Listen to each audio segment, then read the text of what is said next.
Bonjour, premier tutoriel pour le blog d'internet formation aujourd'hui. Donc j'espère que ça va bien se passer, c'est mon premier, donc il faut bien commencer une fois. Donc on commence par simple aujourd'hui. Je vais essayer de vous présenter comment créer un bouton design, un bouton poussoir en quelque sorte, en CSS3, HTML5, enfin HTML tout court, hein, qu'on le veuille ou non. Et j'espère bien sûr que ça vous conviendra. Donc on va tester ça. J'ai déjà préparé les fichiers, vous pourrez les télécharger dans l'article. Donc n'hésitez pas à récupérer la source hein, si nécessaire. Donc pour ça, il nous faut plusieurs choses puisqu'on va utiliser Awesome pour ça. Donc j'ai récupéré Awesome, donc les fichiers classiques hein, des polices de Awesome, la feuille de style CSS que j'ai copié hein, tout bêtement. J'ai créé une feuille de style CSS, on va rentrer dedans très rapidement. Et à côté de ça, une feuille HTML dans laquelle je mettrai le bouton bien entendu. Donc on devrait avoir un bouton qui ressemble à ce qu'on voit là à peu près. Donc bouton poussoir somme toute basique qu'on a pu voir sur d'autres sites. Je l'ai juste fait évoluer un petit peu pour qu'il soit adapté à toute situation. Donc j'ouvre la feuille HTML, bon rien de très compliqué, hein, un petit doctype, les balises classiques. J'ai rentré mes feuilles de style et puis bien sûr là-dedans je mets mon code. Donc le bouton il est assez simple. Ici j'ai mis une balise de type bloc, même si aujourd'hui ça existe plus trop, et je lui ai attribué une classe que j'ai appelée très originalement bouton poussoir. À l'intérieur, un lien qui est complet, comme on le voit, et pour toute la partie qui va être à gauche, donc la partie icône de Awesome, dans ces cas-là, j'ai utilisé un span contenant à l'intérieur le i de la petite icône justement de Awesome. Donc vous comprendrez le rôle du span après, puisque c'est lui qui peut faire la différence. On verra après une variante aussi du bouton, puisque là c'est un bouton court, mais l'objectif c'est de montrer un bouton surtout qui est adapté à toute hauteur, je pourrais dire, puisque parfois vous allez vous retrouver avec des textes un peu plus longs, ou vous voulez mettre, je sais pas, d'autres informations dans votre bouton, et trop souvent le problème c'est que les tutoriaux, ou tutoriels, les deux se disent, qu'on peut trouver sur internet, vont vous montrer en fait des boutons avec une hauteur fixe. Et j'aime pas ça, tout simplement parce qu'on est aujourd'hui dans des mises en page fluides et un bouton à hauteur fixe, c'est pas fluide. Ou sinon, c'est moi qui comprends plus le français. Donc effectivement, je préfère des boutons qui s'adaptent à chaque situation. Comme ça, au moins, personne n'est déçu. Donc voilà, bouton très simple, une balise bloc, quelle qu'elle soit, div, p, vous mettez ce que vous voulez, et à l'intérieur un A avec le texte qui peut être encadré d'une balise, hein, strong, small, big, ce que vous voulez, et bien sûr la partie de gauche qui sera un span qui encadre une icône. Alors on pourrait faire ça avec une image, hein. Ici je le fais avec Awesome parce que je trouve ça plus sympa, mais on aurait pu le faire avec une balise IMG, une petite icône, PNG ou GIF, et ça fonctionnerait aussi.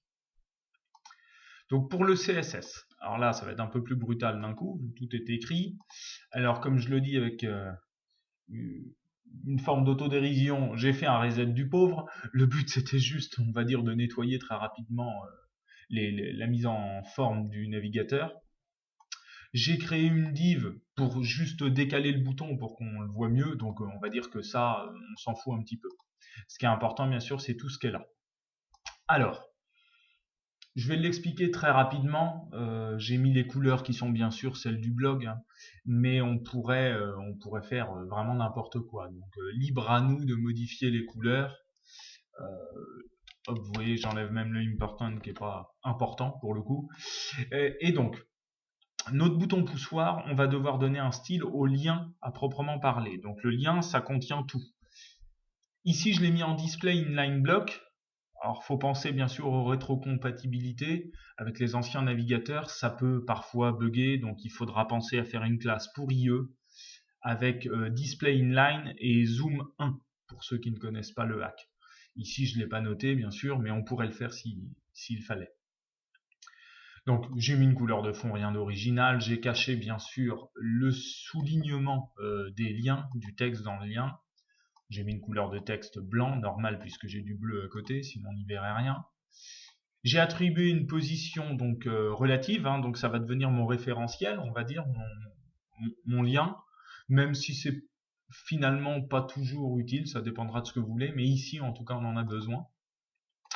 Un padding, bon, qui correspond à peu près aux besoins que j'avais ici, ça encore, vous pouvez tout à fait l'optimiser. Une bordure à gauche, et vous verrez plus loin qu'on aura une bordure à droite. Donc effectivement une bordure à gauche qui va me permettre de mettre une couleur bien précise, et la bordure à droite qu'on mettra à la partie de gauche nous permettra en fait de créer une espèce de contraste, un petit peu d'effet de 3D si vous préférez. Donc en fait elle peut avoir un rôle assez important, donc attention au choix de la couleur et bien sûr à son épaisseur. Alors une marge à gauche que j'ai mis bien sûr pour décaler le texte, sinon on aurait tout collé, ça ferait pas beau. Font weight, bon ici j'avais mis 400 pour la police, mais sincèrement on met ce qu'on veut, donc vous voyez, hop, je peux même l'enlever, je suis radical avec moi-même. Et une petite ombre de boîte qu'on va mettre, c'est elle qui peut donner l'effet de 3D justement quand on va cliquer dessus, et ça peut être un peu plus sympa. Alors là encore vous mettez l'ombre que vous voulez, vous pouvez même rajouter si vous voulez les -webkit, -ms, tout ce que vous voulez. Moi, je suis pas forcément un partisan des préfixes, surtout quand on sait que c'est pour des versions de Firefox qu'on peut même plus télécharger, limite aujourd'hui, ou pour des versions de Safari qui vont devenir obsolètes assez rapidement. Donc globalement, j'ai tendance souvent à conserver surtout les propriétés classiques. Maintenant, vous faites ce que vous voulez, hein, j'ai pas la science infuse et ça fait pas de moi le meilleur. Et bien sûr, j'ai mis ici des coins arrondis. Donc bien sûr, comme je suis sur la partie de droite, essentiellement, je m'occupe des coins de droite. Hein, c'est bien écrit, bottom right et top right. Et à partir de là, on pourra faire le style qu'on veut. On pourrait très bien le faire carré, mais sincèrement, l'effet 3D est pas top sans ça. Ensuite, donc le bouton poussoir, quand il sera actif, quand il sera cliqué, c'est là que l'effet 3D va arriver. En fait, rien de très compliqué. Si vous regardez, j'ai même laissé la même ombre, donc je pourrais l'enlever. Hop, ce serait plus propre comme ça. Et justement, ce qui modifie, c'est quoi? C'est juste en fait la hauteur. Effectivement, je suis en position relative. Ici, je vais pouvoir lui faire comprendre, tu vas bouger de quelques pixels quand je vais cliquer. Le but, c'est de faire cette espèce d'effet de descente, on va dire, quand on va cliquer dessus. Vous verrez un peu mieux en image tout à l'heure. Donc ça, c'est vraiment, on va dire, la profondeur de votre effet 3D. Ensuite, on en vient bien sûr à toute la partie de gauche, donc la partie font à vos ombres, on va dire. Et le rôle du span est très simple. Sans le span, vous ne pourriez pas vraiment adapter le bouton à chaque hauteur.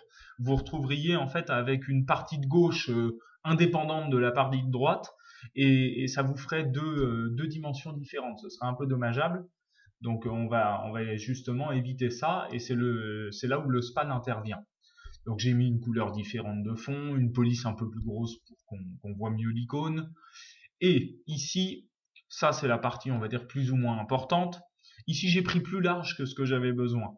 Donc j'ai donné 2.1 EM on va dire de largeur, et bien sûr je décale à gauche de la même largeur. Comme ça, je me retrouve finalement avec la partie de gauche qui vient pas empiéter sur le texte du bout de la partie de droite. Le position absolue, bien sûr, pour que le left puisse agir en négatif. Display block, bon ça m'est arrivé dans certains boutons de fonctionner sans, mais je conseille de le mettre. Et bien sûr, ce qui est important, c'est ça. C'est le height 100%. C'est lui qui va nous permettre à chaque fois de nous adapter à la hauteur du bouton. Traduction, si le texte de mon lien A en HTML est plus long, plus gros, ou tient pas dans ma zone, dans mon bloc ou autre, eh ben c'est pas grave, la hauteur elle augmente, et comme elle augmente, le span il s'adapte. Donc comme ça on est tranquille. Donc c'est vraiment lui qui fait tout.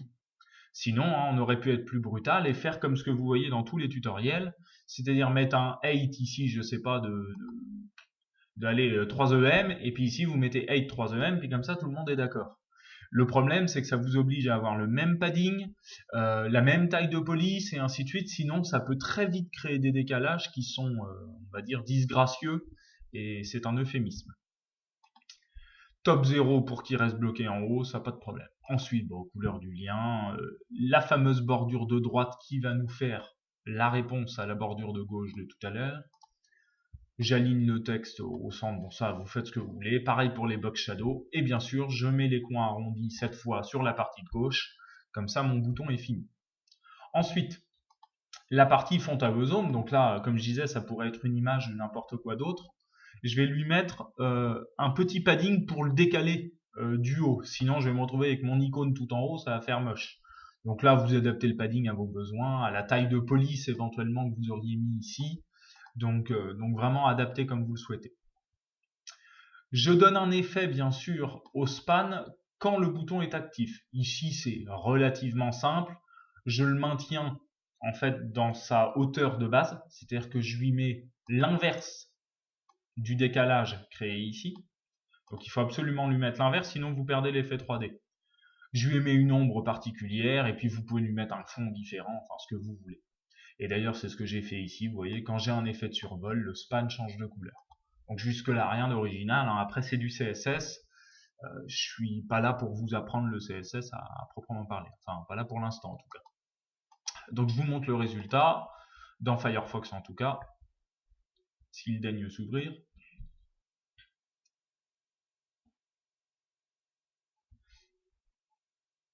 Voilà, vous voyez, quand il veut, il peut. Alors, donc, quand je survole, j'ai bien un effet, c'est ce que je venais de décrire en dernier.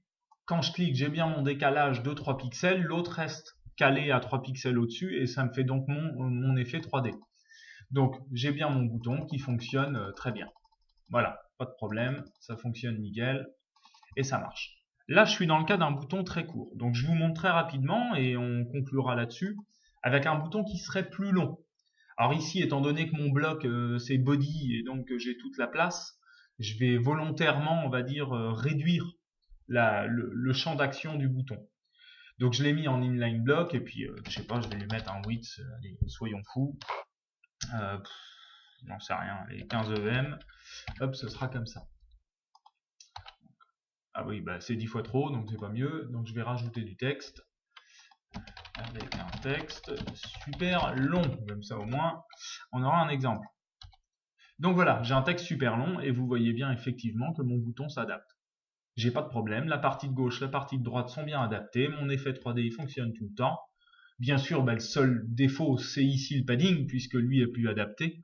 Dans ces cas-là, rien de très compliqué, hein. On vient ici puis on lui adapte le padding en fonction de nos besoins. Donc ça c'est pas très dur, il suffit de faire des tests et qu'au bout d'un moment, on trouve à peu près ce qu'il nous faut. Donc oui, là vous voyez, on n'est pas trop mal. Donc c'est tout bête, ça fonctionne très bien et ça peut marcher. Donc ça, je suis dans le cas d'un texte long. Maintenant, on va faire un deuxième cas. J'ai pas de largeur prédéfinie, mais par contre, je veux absolument mettre, on va dire, une information complémentaire dans le bouton. Donc ici, qu'est-ce que je vais faire? Je vais rajouter, je sais pas, alors je mets un strong, hein, ça pourrait être n'importe quoi. Et puis, mon information complémentaire. Si je le laisse par défaut, voilà, ça me colle tout, c'est moche, c'est pas génial. Donc, on rajoute une ligne. C'est très facile. Hop, mon strong. Et lui, il devient en display block, comme ça il va passer à la ligne. On peut lui mettre bien sûr une petite marge en haut pour que ça fasse un peu plus joli, hein, qu'on le décale. Et puis allez, soyons fous, c'est une information complémentaire. Donc on va lui réduire un peu sa taille de police. Et comme c'est un strong, je vais même le mettre en normal pour pas qu'il soit en gras. Hop, et ça y est, j'ai un bouton adapté avec ma petite info dessous et tout le monde est content. Donc vous voyez, c'est très facile, on peut faire ces boutons-là, les adapter comme on veut, et surtout vous pourrez les réutiliser dans plein de cas particuliers. Donc l'avantage, c'est qu'une fois que vous avez créé votre classe CSS pour, on va dire, la balise bloc, et que vous y mettez à l'intérieur le A, le span, le I, bien sûr, si c'est ce que vous voulez utiliser, et après, éventuellement des strong DEM ou autres, Vous pouvez vraiment vous faire plaisir, mais vous aurez toujours un bouton adapté à chaque hauteur. Et comme je vous dis, c'était vraiment le problème que je trouvais dans les autres tutoriels pour ce type de bouton. C'est qu'à chaque fois, je me retrouvais en fait avec un décalage à gauche par rapport à la hauteur de droite. Et c'était pas très beau. Donc c'est très simple, ça ressemblait à peu près à ça. Si j'enlève le 8, ça devrait bien déconner. Voilà, on se retrouvait avec des choses comme ça. Et bon, ça tue un peu l'effet, reconnaissez-le. Donc voilà, j'espère que ça vous a plu, que ça vous convient et que ça pourra surtout vous aider.